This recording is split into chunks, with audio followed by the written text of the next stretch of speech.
Hola, ¿qué tal amigos de Sportiva TV? Soy el doctor José Luis Ibarra Mercado, especialista en medicina del deporte. El día de hoy vamos a compartir algunos mitos, pero también realidades del deporte infantil. En general, todos los papás queremos que nuestros hijos lleven una vida sana. Y también, ¿por qué no reconocerlo? También pensamos que quizá unas glorias deportivas que pudiésemos quizá haber desarrollado, lo vemos reflejado como una oportunidad de nuestros hijos. Pero tenemos que tomar en cuenta que al niño no se le debe, o a la niña, obvio, no se le debe exigir más allá de su crecimiento y desarrollo normal las potencialidades de ese cuerpo. ¿Qué es lo que quiero decir? Que debemos de tener muy en cuenta que no es un adulto chiquito, como dicen por ahí, nuestro pequeño. Es una individualidad que tiene sus deseos, tiene sus necesidades, pero también tiene sus preferencias.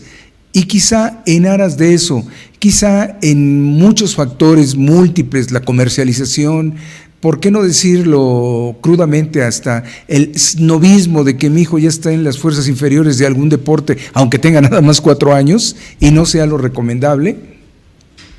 Nos hace tomar decisiones quizá erróneas que también dentro del terreno médico nosotros ya los captamos, desgraciadamente, como enfermedades.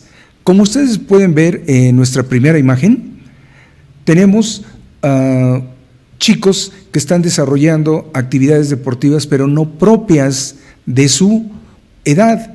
La siguiente imagen representa una situación similar, pero ahora ya lo vamos viendo con aspectos de su vida diaria.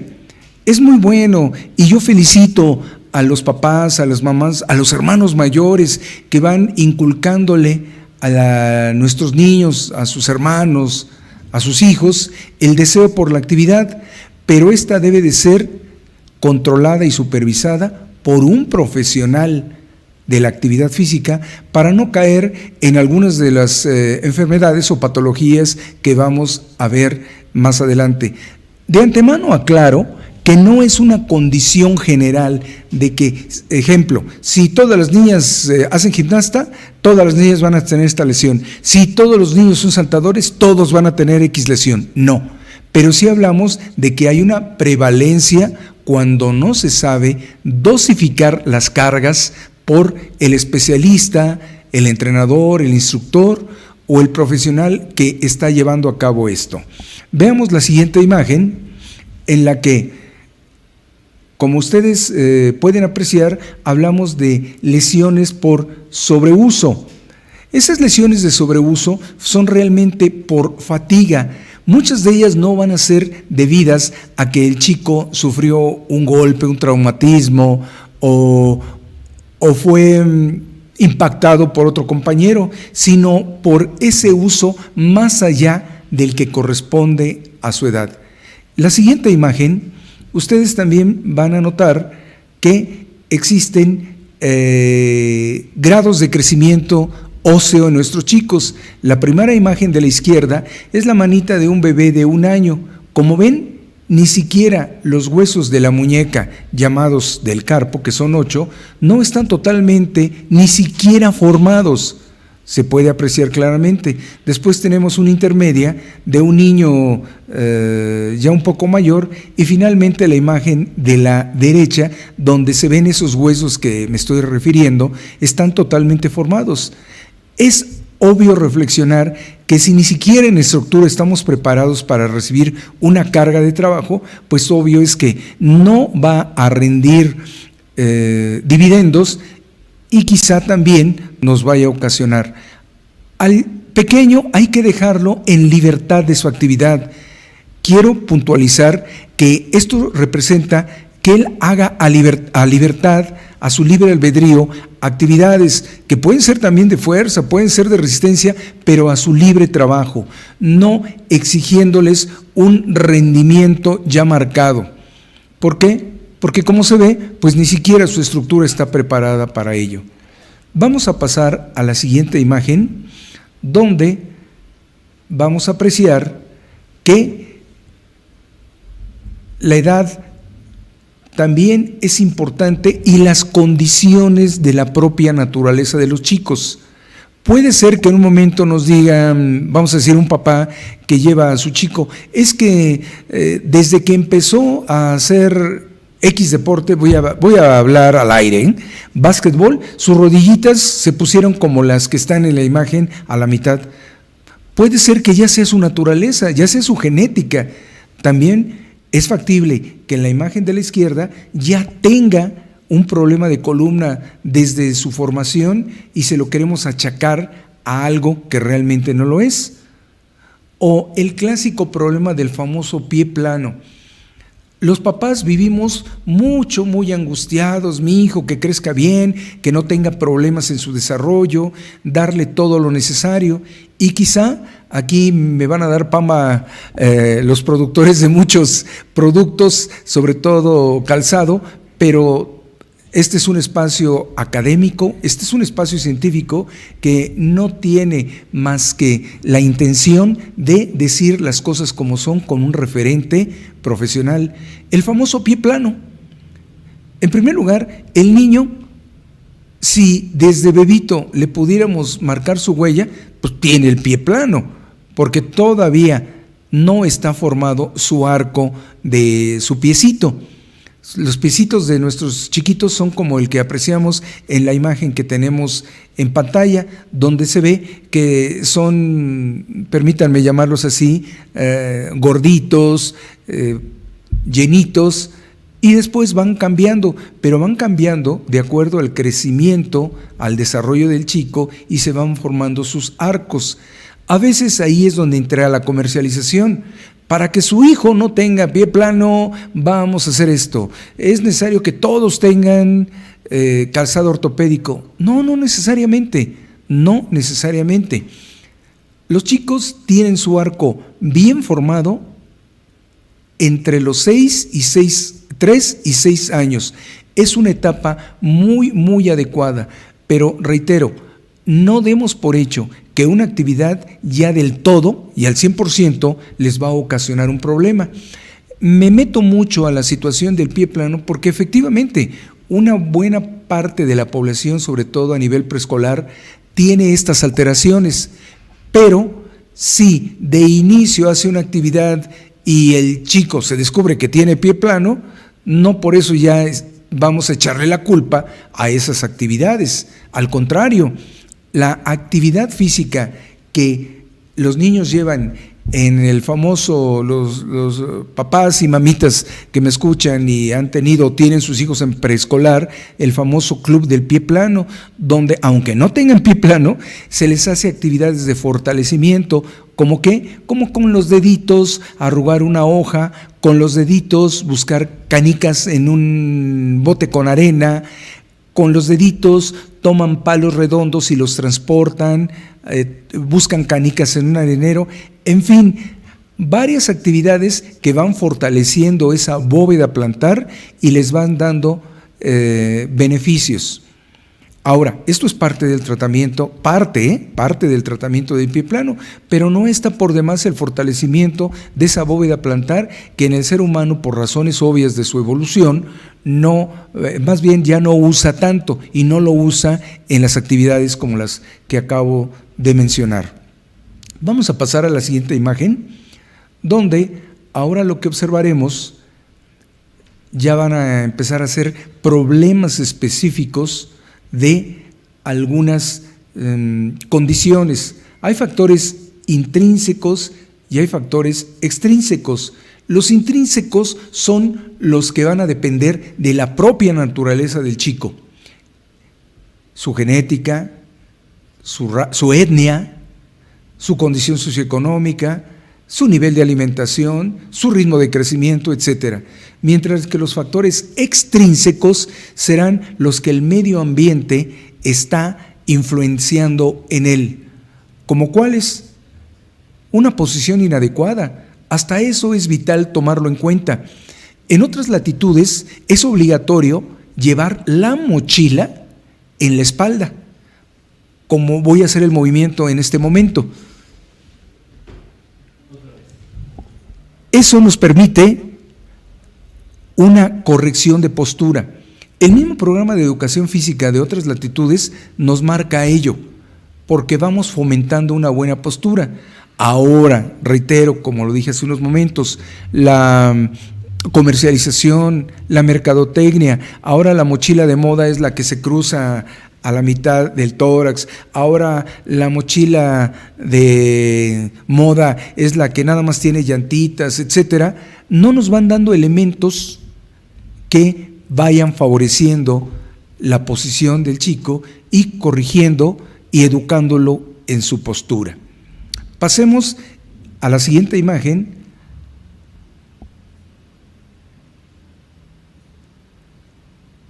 Esta imagen es de una muñeca de gimnasia. A ella no le va a doler nada porque es de hulito, ¿verdad? Pero ¿qué pasaría en la siguiente con nuestras niñas gimnastas? Debo comentarles que su servidor tuvo el privilegio de ser por más de 6 años el médico de la Selección Nacional de Gimnasia, que tuvo incluso participaciones olímpicas, mis niñas, y ellas, les adelanto, que realmente no tuvieron grandes problemas. Aquí empiezo a romper un poquito de los mitos. Pues es que las gimnastas se quedan muy chiquitas, se quedan chaparritos. No. Lo que pasa es que nosotros vemos que el modelo ideal de la gimnasta es de estatura breve, importantísimo, o ventaja si quieren verlo así, porque simplemente son palancas cortas que hacen que el movimiento sea más rápido. Si yo soy demasiado alto y voy a hacer un mortal en el aire, voy a hacer un movimiento pues mucho más amplio y quizá no me alcance el tiempo en el vuelo para hacerlo con limpieza, con pureza. Son ventajas, pero cuando se inicia a edades y no se lleva un control adecuado, a edades tempranas, puede ser que esos huesitos, permítanme el término, tiernitos, reciban cargas que los van deformando y puede presentarse la clásica muñeca de la gimnasta, como ven en la imagen, que deformó el hueso, deformó toda la articulación. Lo curioso es que a veces no necesariamente se va a presentar con el síntoma que nos da pauta a todo, que es el dolor. No es que pues no tiene problema porque no le duele, no necesariamente. El no tener dolor no significa que vaya a ser un elemento útil o un factor benéfico. En la siguiente pantalla observamos esas mismas muñecas, pero no hace falta ser un experto en radiología para darse cuenta que esos huesos están deformados y esa muñeca, esos huesos del carpo, están desviados. Esa es una de los inconvenientes, sobre todo porque permítanme aplicar este término, la solicitación de fuerzas que emplea esa muñeca cuando todavía, llamémosle también así, no está madura para desarrollar esos trabajos, la va deformando poco a poco, la va deformando y puede tener una deformación que si incluye sus discos de crecimiento van a cortar el tamaño de los huesos. Ahí sí hay un problema. Pero ¿cuál es la función del profesional, en este caso de la gimnasta? Pues saber en qué momento y pedagógicamente cómo manejar las cargas de trabajo, llevar todo un proceso secuenciado, dosificado, progresivo, que vaya dándole el estímulo adecuado al pequeño, si esa es su afición, o a la pequeña, si ese es su deseo, y sobre todo, si realmente va evolucionando y teniendo los beneficios y la productividad de esas cargas. Si no, podemos caer en situaciones con esto. Quiero recalcar nuevamente porque la pregunta más común en estas situaciones es cuando me dicen, ¿entonces todas las niñas van a tener eso? No necesariamente. En efecto, hay niñas que desde los 6, 8 años ya están haciendo las famosas barras asimétricas, están haciendo ejercicios de piso, los chicos están haciendo el caballo con arzones, que ya está modificado, los anillos o anillas, y toda una constelación de elementos que si son llevados adecuadamente por un profesional que está preparado para dosificar y llevar un trabajo adecuado, no existe problema y el riesgo se minimiza. ¿Podemos hacer un corte? Sí, tenemos un corte. Mira, tomamos un corte. Gracias.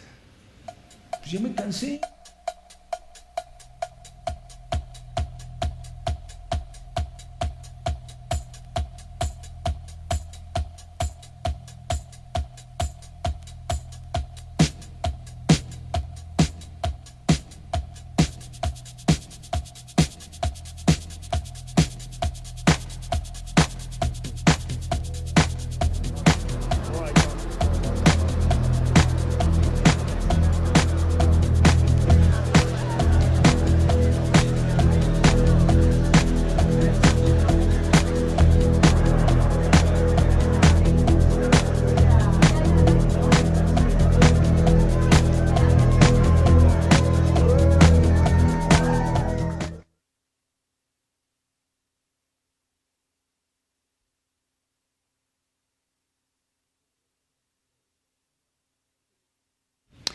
Continuamos con este tema tan apasionante y tan importante para toda la población, porque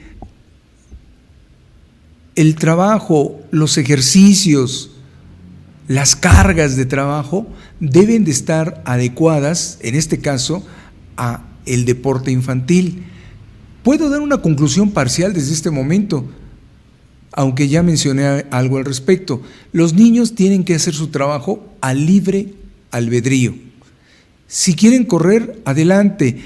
Nos hemos encontrado con infinidad de, vamos a llamarle corrientes, que dicen 1001 ejercicios proscritos para la actividad física. El niño no debe de mover su cuello más allá, y haré el ejemplo reitero el ejemplo, de esta posición. No debe de hacer círculos, no debe de hacer una sentadilla más allá de la mitad.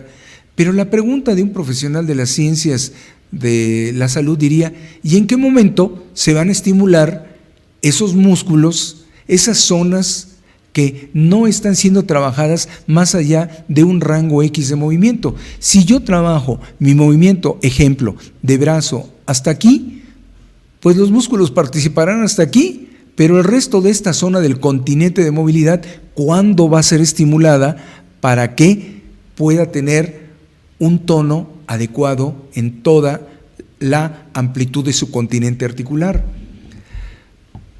Las fracturas no solamente ocurren por un traumatismo directo, una caída, un choque, sino también pueden darse por fatiga o estrés.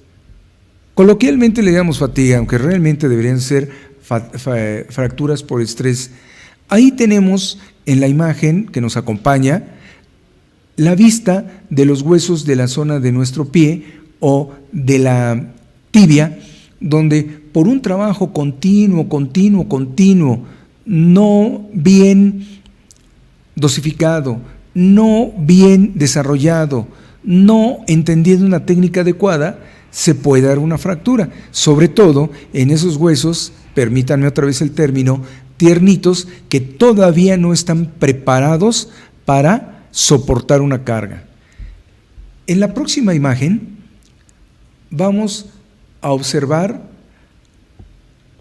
esta solicitación.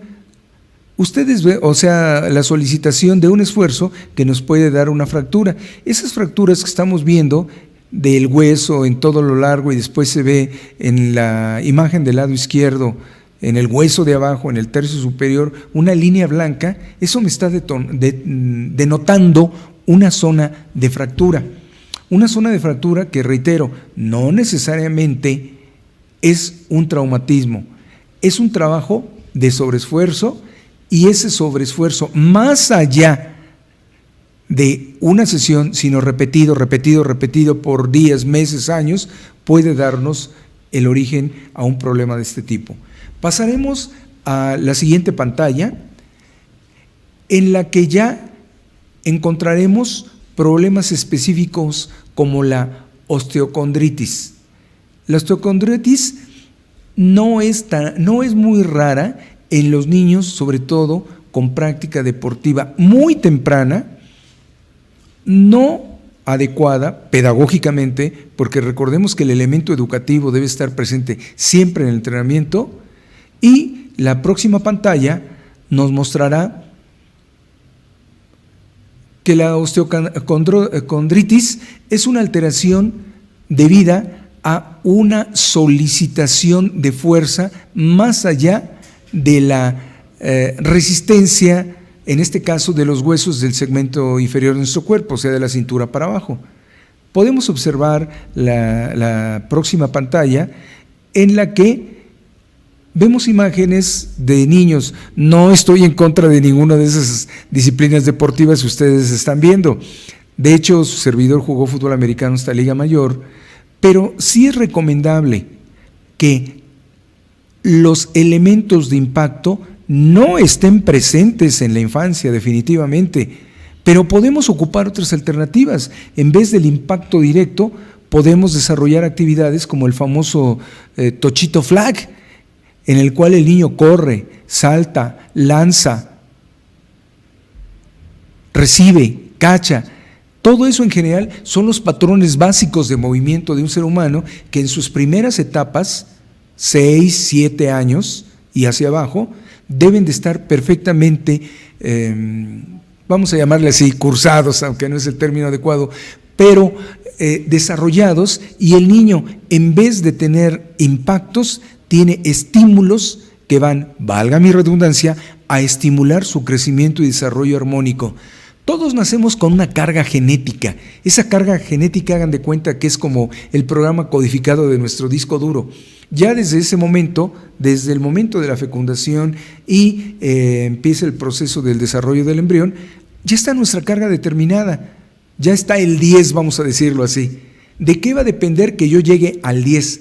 De los factores tanto internos de mamá, le llamamos el macroambiente, de los factores del microambiente, del líquido, del cordón umbilical, de la nutrición de mamá, reitero, y del macroambiente, que serían los factores externos, que lleve el chico buena alimentación, su esquema adecuado y oportuno de inmunizaciones, una paz mental y sobre todo lo que ahora tanto le falta a nuestra infancia y a nuestra adolescencia, el estímulo de la actividad física.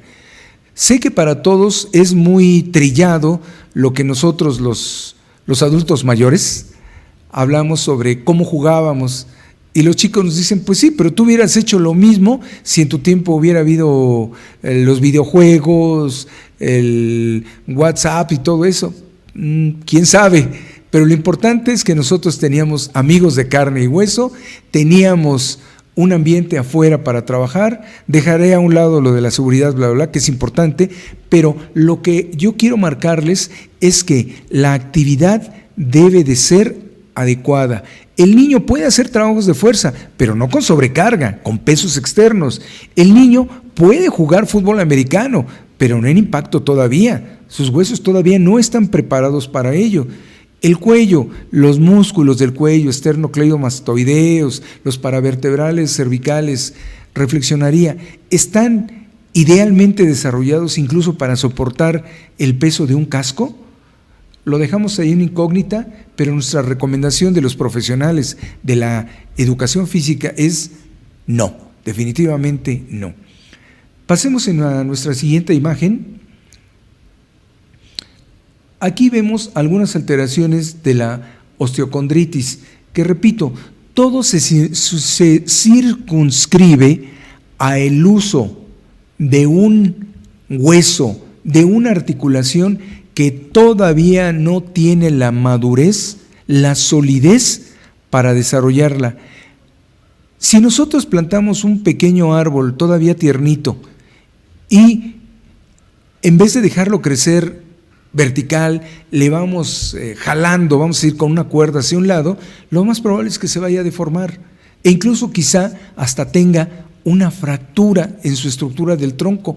A eso le llamamos una fractura en tallo verde, en las zonas todavía cartilaginosas de los chicos, y en el chico también puede ocurrir eso. ¿Por qué? Por un esfuerzo continuo, crónico, más allá de lo que su naturaleza se lo permite. En la siguiente pantalla podemos ver un fenómeno que les causa gran dolor de cabeza a los pediatras, el famoso Osgood-Schlatter. Lo repito, Osgood-Schlatter. Esto es la condensación de lo que que ya he comentado hasta este momento. Abajito de la rodilla, el niño, sobre todo muy inquieto, no necesariamente deportista, estos niños que tienen gran actividad, corren, brincan, juegan, y quizá entre arribita de los 9 años, 9, 12, quizá los 10, se quejan de dolorcitos. Y algunos compañeros del área médica nos dicen, son dolores de crecimiento. Es factible, pero casi siempre es más en la articulación que en el tercio inferior, un poquito menos de la tibia. Ustedes que me están haciendo favor de escucharme, lo cual agradezco, tóquense su rodilla y con su mano vayan recorriéndola hacia abajo, y varios de ustedes van a sentir un chipotito, una exostosis se diría en medicina. Eso se debe a que quizá fueron niños traviesos. Pero bien, el fenómeno del Osgood-Schlatter es precisamente, ahí se inserta el tendón del cuádriceps, y si ese tendón está siendo jalado,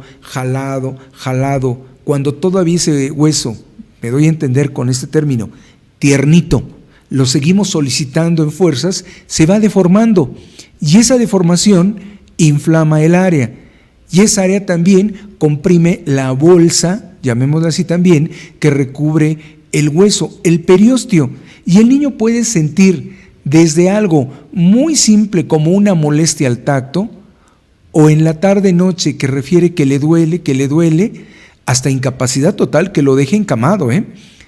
Cada uno responde diferente, cada naturaleza es diferente y nuestros chicos responden de manera diferente, pero no es raro el chico que, sobre todo en actividades de salto y multiimpacto, desarrolle un Osgood-Schlatter, y esa deformación queda para toda la vida. Pasemos a la siguiente imagen y vemos que el Osgood-Schlatter, en la imagen del lado derecho, con respecto a mí, se ve incluso ese chipotito que ustedes ven hasta separado del hueso. Ese es el clásico Osgood-Schlatter, de lo más común en los niños deportistas.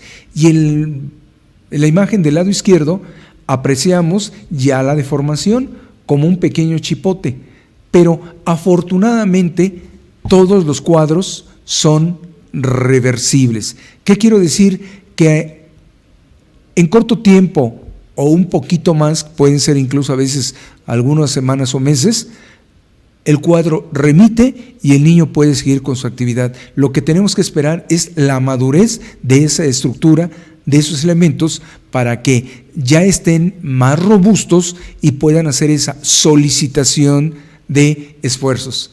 Vamos a una pausa y agradezco su atención. Regresamos.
Gracias, estamos de regreso y continuamos con estas situaciones que pueden ser un mito, pero también a veces son una realidad en el deporte infantil.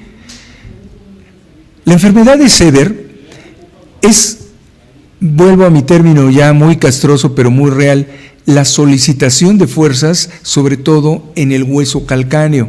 Ahí vemos la imagen, nuestros famosos triquis, ¿verdad? Donde en la siguiente imagen, ya en lo que es un estudio radiológico, vemos el punto de problemática, es el punto de apoyo.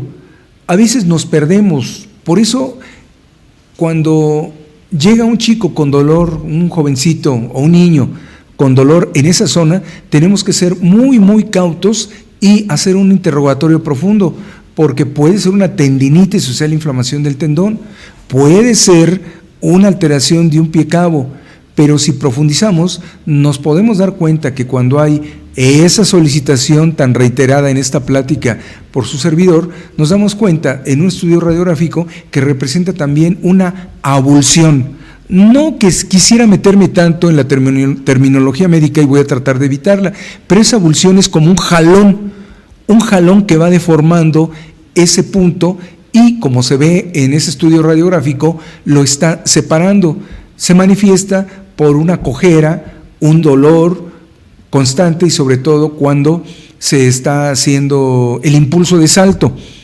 ¿Con qué se remedia? El reposo, pero también el reposo parcial, no lo vamos a dejar definitivamente, pero este tipo de alteraciones que causan tanto problema en el deporte infantil, afortunadamente son reversibles, y lo que en general casi todas estas alteraciones requieren es un reposo parcial, un tratamiento sintomático y permitir que ese crecimiento y desarrollo se le dé el respeto y se den los tiempos y términos que el niño o la niña requiere. Pasamos a las siguientes imágenes y en ellas vamos a ver, seguimos por favor, sin dar tanto nombre, aunque aquí aparece el de Scheuermann, es la alteración en la columna del nadador. El niño nadador tiene ahí no una solicitación, o sea, un esfuerzo de jalones, pero sí una fatiga constante que va ocasionando una deformación tipo, para darme a entender, jorobita, una cifosis, como veremos en las próximas pantallas.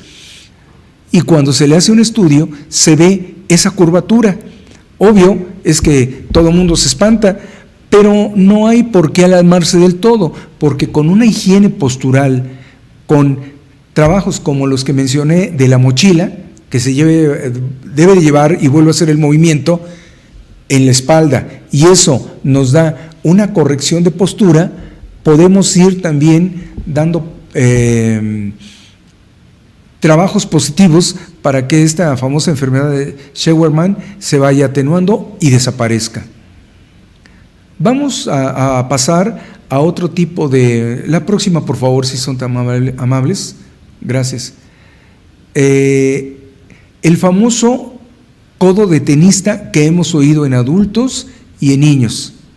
Eso también, vuelvo a mi término tan trillado, es una solicitación de fuerzas donde de tanto hacer esa solicitación, de tanto hacer esa repetición, sin que todavía haya una madurez, vamos a decirlo así, sin que todavía haya fraguado el cemento y lo usamos, lo vamos a deformar o lo podemos hasta despedazar.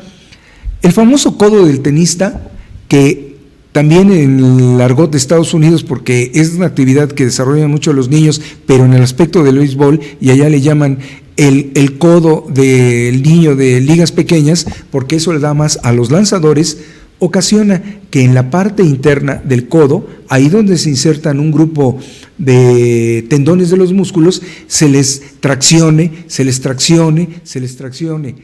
Esa tracción continua ocasiona la deformación. Esa deformación causa irritación del periósteo, que ya hablé que es una capa que rodea el hueso, y eso ocasiona el dolor. Aún tengo entendido, incluso en las grandes ligas, los grandes lanzadores no hacen juegos completos. Tengo entendido que incluso los contratos están establecidos para 5 o 7 entradas. Los expertos me corregirán y me darán, eso sí, la razón de que ellos hacen 100, 150 lanzamientos y aún terminando de manera preventiva, profiláctica, el codo hay que ponerlo en hielo para evitar un poquito esas lesiones. Claro, esos codos de nuestros grandes lanzadores, que son los magos del diamante, ya están maduros, ya están osificados, pero el niño no. ¿Qué hay que hacer? Darle las actividades propias de acuerdo a la edad, de acuerdo a sus intereses y de acuerdo a sus potencialidades. Pues con esta idea general quiero darles a entender la necesidad urgente de que no querramos, como veremos en nuestras siguientes imágenes. Vamos a pasar a la última imagen, si son tan amables. No queremos, la siguiente por favor, próximas por favor. No queramos ni queremos que los niños sean los atletas chiquitos o el adulto chiquito. Él va a ser un campeón de acuerdo a sus características. Si su codificación genética, como ya mencioné, lo permite y todos los elementos alrededor son positivos, quizá tengamos ahí un potencial, pero sobre todo respetémoslas. Démosle amor, démosle actividad física, démosle salud, pero con los profesionales de esas áreas. Y esos son los profesores y licenciados en educación física, que nos preparamos profesionalmente para hacerlo. Gracias y hasta la próxima. Me despido de ustedes.